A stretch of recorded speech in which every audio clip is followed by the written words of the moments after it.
Back in 1927, an American socialist, Norman Thomas, 6 times candidate for president on the Socialist Party ticket, said the American people would never vote for socialism. But he said under the name of liberalism, the American people will adopt every fragment of the socialist program. There are many ways in which our government has invaded the precincts of private citizens, the method of earning a living. Our government is in business to the extent of owning more than 19,000 businesses covering 47 different lines of activity. This amounts to 1/5 of the total industrial capacity of the United States. But at the moment, I'd like to talk about another way, because this threat is with us and at the moment is more imminent. One of the traditional methods of imposing statism or socialism on a people has been by way of medicine. It's very easy to disguise a medical program as a humanitarian project. Most people are a little reluctant to oppose anything that suggests medical care for people who possibly can't afford it. Now, the American people, if you put it to them about socialized medicine and gave them a chance to choose, would unhesitatingly vote against it. We had an example of this under the Truman administration. It was proposed that we have a compulsory health insurance program for all people in the United States, and of course the American people unhesitatingly rejected this. So, with the American people on record as not wanting socialized medicine, Congressman Farrand introduced the Farrand Bill. This was the idea that all people of Social Security age should be brought under a program of compulsory health insurance. Now, this would not only be our senior citizens, this would be the dependents and those who are disabled. This would be young people if they are dependents of someone eligible for Social Security.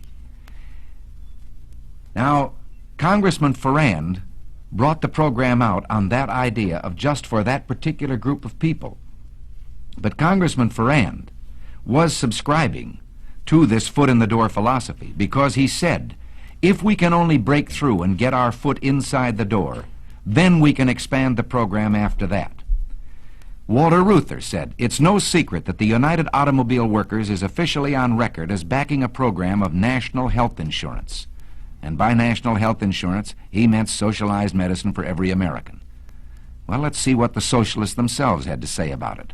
They say, once the Farrand Bill is passed, this nation will be provided with a mechanism for socialized medicine capable of indefinite expansion in every direction until it includes the entire population. Well, we can't say we haven't been warned. Now, Congressman Farrand is no longer a congressman of the United States government. He has been replaced, not in his particular assignment, but in his backing of such a bill, by Congressman King of California. It is presented in the idea of a great emergency that millions of our senior citizens are unable to provide needed medical care. But this ignores the fact that in the last decade, 127 million of our citizens, in just 10 years, have come under the protection of some form of privately owned medical or hospital insurance. Now, the advocates of this bill, when you try to oppose it, challenge you on an emotional basis. They say, what would you do? Throw these poor old people out to die with no medical attention? That's ridiculous, and of course no one has advocated it. As a matter of fact, in the last session of Congress, a bill was adopted known as the Kerr-Mills Bill. Now, without even allowing this bill to be tried to see if it works, they have introduced this King bill, which is really the Farrand Bill. What is the Kerr-Mills Bill? It is a frank recognition of the medical need or problem of our senior citizens that I've mentioned. And it has provided from the federal government money to the states and the local communities that can be used at the discretion of the state to help those people who need it. Now, what reason could the other people have for backing a bill which says we insist on compulsory health insurance for senior citizens on a basis of age alone, regardless of whether they are worth millions of dollars, whether they have an income, whether they're protected by their own insurance, whether they have savings? I think we could be excused for believing that, as ex-Congressman Farrand said, this was simply an excuse to bring about what they wanted all the time, socialized medicine. James Madison, in 1788, speaking to the Virginia Convention, said, since the general civilization of mankind, I believe there are more instances of the abridgment of the freedom of the people by gradual and silent encroachment of those in power than by violent and sudden usurpations. They want to attach this bill to Social Security, and they say here is a great insurance program now instituted, now working. Let's take a look at Social Security itself. Again, very few of us disagree with the original premise that there should be some form of saving that would keep destitution from following unemployment by reason of death, disability, or old age. And to this end, Social Security was adopted. But it was never intended to supplant private savings, private insurance, pension programs of unions and industries. Now, in our country, under our free enterprise system, we have seen medicine reach the greatest heights that it has in any country in the world. Today, the relationship between patient and doctor in this country is something to be envied any place. The privacy, the care that is given to a person, the right to choose a doctor, the right to go from one doctor to the other. But let's also look from the other side at the freedom the doctor loses.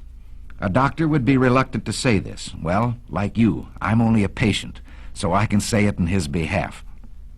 The doctor begins to lose freedoms. It's like telling a lie, and one leads to another. First, you decide that the doctor can have so many patients. They're equally divided among the various doctors by the government. But then the doctors aren't equally divided geographically. So a doctor decides he wants to practice in one town, and the government has to say to him, you can't live in that town. They already have enough doctors. You have to go someplace else. And from here, it's only a short step to dictating where he will go. This is a freedom that I wonder whether any of us have the right to take from any human being. I know how I'd feel if you, my fellow citizens, decided that to be an actor, I had to become a government employee and work in a national theater. Take it into your own occupation or that of your husband. All of us can see what happens once you establish the precedent that the government can determine a man's working place and his working methods, determine his employment. From here, it's a short step to all the rest of socialism, to determining his pay, and pretty soon your son won't decide when he's in school where he will go or what he will do for a living. He will wait for the government to tell him where he will go to work and what he will do. In this country of ours took place the greatest revolution that has ever taken place in world's history, the only true revolution. Every other revolution simply exchanged one set of rulers for another.